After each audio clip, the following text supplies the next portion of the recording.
Cuba, it's me! Welcome to episode 161 of The Willow Show. And as promised, today is the 21st Century Fox birthday. And on The Willow Show, which stands for Wrestling is Life, Life is Wrestling, we talk about wrestling. So since it's her birthday, the only present I could think of that she would really want would be a tribute to the amazing career of the 21st Century Fox. Now, I first met the 21st Fox back in, it must have been 2001.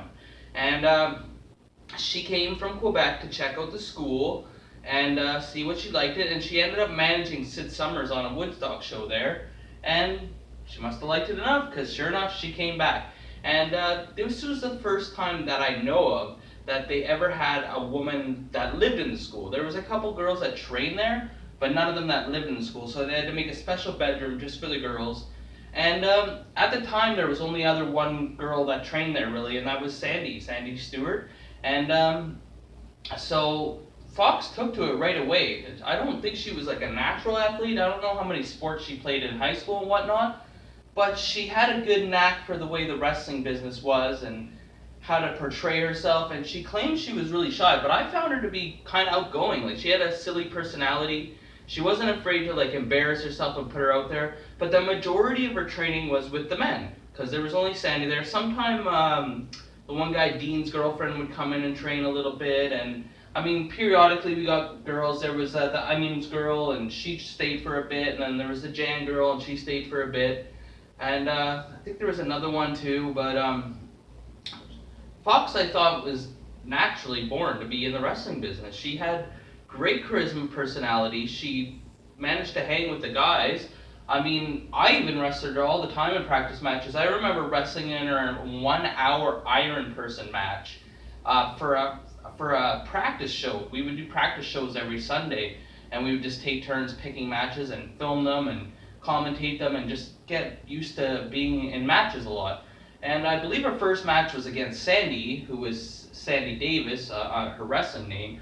And Fox was really good. She had quite an outstanding career through her, I'd say, about 9 years. And she did a ton of matches, some really great ones. I think she was, there wasn't a lot of women in wrestling in Ontario back then. I'd say there was about 10 that I knew of in all of Ontario. Like, you get people that would travel in and do shows, but actually people like living and training in Ontario, I think there was only like 10. And so she came up with Cherry Bomb Ali and Crystal Banks and Misty Haven and so many more. Like there's like Portia Perez and all those girls, and Dania, I don't know if I'm saying it right. And she had some really good matches, but I felt she really started coming into her own around 2005, 2006. And there were some really good matches. They had some like PWA 8 women tournaments. And man, some of the matches she had with Misty Haven and I believe her name was Aurora. Aurora, she was awesome. And she had natural charisma, this Fox. Like, people loved her, but she was also good at making people hate her. She could do either or. And like, she lit up the room when she walked in, and she wasn't as shy in the ring as, like, I thought I was really shy. But she put it all out there, and she just did it. And she had some great matches with Molly Holly, quite a few names. She did a lot of matches in the States. And, I mean, everyone has bad matches. I know I had hundreds of them, but I felt she had way more good matches than she ever had bad ones. And the bad ones, I would not say were her fault, because sometimes you get girls that have not trained that much and they just need someone to put her against, so they just find someone like normally a valet or someone, and Fox would wrestle them and do the best she could. And like, man, I just remember so many good times. She was such a funny personality too, and like, I got along really well with her. Like, we were into some of the same music and some of the same shows and jokes and stuff like that. She was just a really good person. She could get along with anybody, and she could be one of the boys, but she was still ladylike. And she was a very generous person too. Like, she would always help people. She would always give me rides to work. Like, I lived with her for like 3 or 4 years. We lived at the wrestling school, and then we moved out with like me and Ty Dillinger and Eddie Osborne. We got our own place, so we didn't have to always be under the evil eye of Ike Shaw. And not only that, she was a hustler. She got herself on like She got herself on like this styling gypsy shows. I remember because they filmed and it was. I think they just give you like a makeover or something. And there was another show she got herself on. I can't remember that one, but I remember like the one they had. They like bring all her family in from Montreal and like showed her in like this nice new dress and took pictures of her and everything like that. It was really pretty cool to like be around and see how that stuff was done and whatnot. And like she was a great roommate. Like she wasn't like a loud, obnoxious person or anything, but like if you needed to someone to talk to, she was always there as well. And man, she must have drove us so many times for wrestling shows, like to the States, up and down and back and forth and everywhere around Ontario. And what can I say about Fox? If you don't know her, try and check out some of her matches. 21st Century Fox. And like I also know this.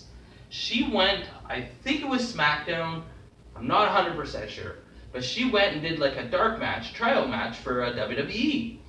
And it seemed to go pretty well and everything like that. But she did not get signed. The 21st Century Fox did not get signed. Now they had this young girl in developmental at the time, and sure enough, a couple months later, Alicia Fox debuted. Now, I think she was directly influenced by the 21st Century Fox name. Obviously, it's pretty obvious there. Like, Fox, that goes well.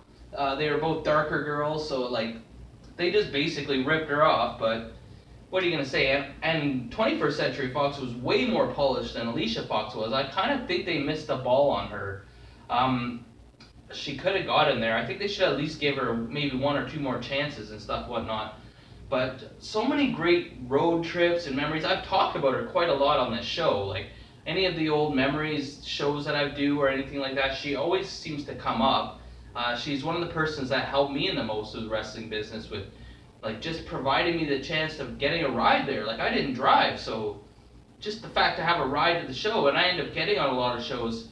And I remember I think the only match that we actually competed against on a professional show, I remember me and her teamed up against TJ Harley and Crystal Banks. And I'm pretty sure I still have that match on tape. I do. I have it on VCR tape, and it's in this big arena in, I believe, Welland. I know it was Chuck the Butcher Sim show.